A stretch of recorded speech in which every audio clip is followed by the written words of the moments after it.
دنیا کا سب سے بڑا اور سب سے زیادہ مالدار جہاز ٹائٹینک 1912 میں انگلینڈ سے امریکہ کے لیے اپنے پہلے سفر پر روانہ ہوا۔ 10 اپریل کو جب اس نے بندرگاہ سے روانہ کیا تو اس میں 2.20 سے زیادہ بورڈ پر لوگ ہیں۔ اگرچہ یہ خیال کیا جاتا تھا کہ ٹائٹینک ڈوب نہیں سکتا، اس نے اپریل میں بحر اوقیانوس میں ایسا کیا۔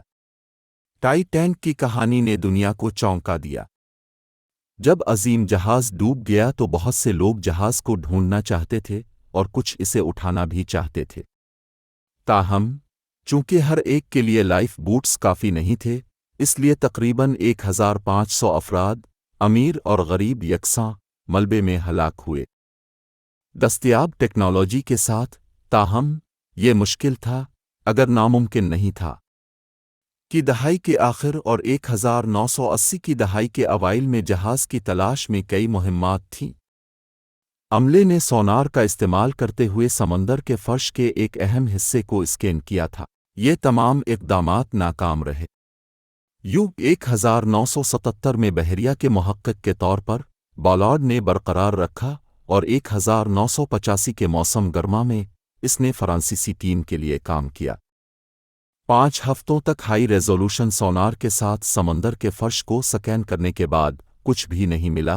بالارڈ نے مزید 9 دنوں کے بجائے ایک نئے گہرے سمندر والے کیمرہ ڈیوائس کا استعمال کرتے ہوئے تلاش جاری رکھی۔ عملے کے ارکان نے تحقیقی جہاز کے اسکریز پر سمندری فرش کے سوا کچھ نہیں دیکھا۔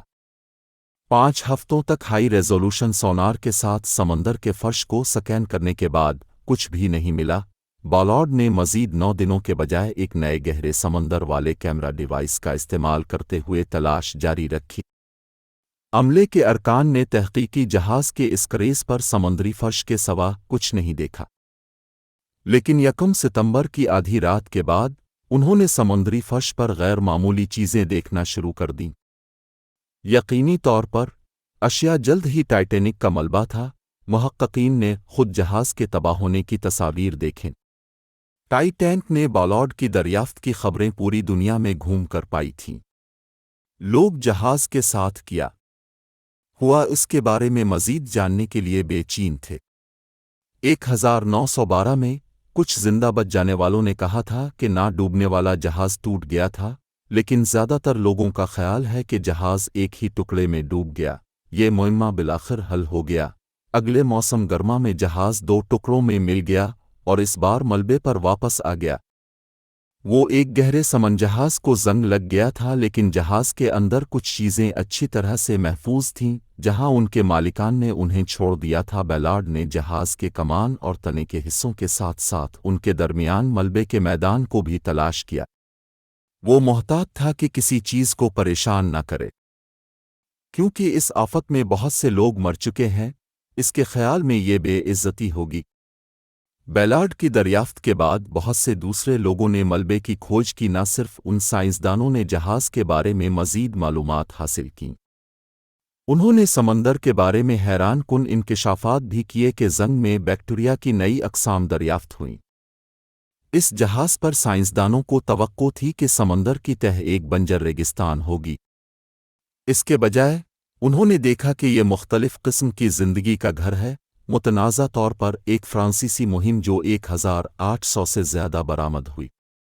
1987 میں ملبے سے ملنے والی اشیاء، بالارڈ نے فوری طور پر اس کے بارے میں بات کی اور یقین کیا کہ ملبے کو ایک قبر ہے۔ مہمات اس سے بھی زیادہ اشیاء کو بازیافت کرنا تھیں۔ ان اشیاء میں سے بہت سے عام پودوں کے کانٹے، کپ، شیشے، سجاوٹ اور مسافروں کا سامان تھا۔ دیگر اشیاء زیتون کی شراب کی بوتلوں اور عطر کی شیشیوں کے سمندر کے فرش پر کئی دہائیوں تک زندہ رہنے والے کاغذ اور کپڑے زیادہ حیران کن ہیں۔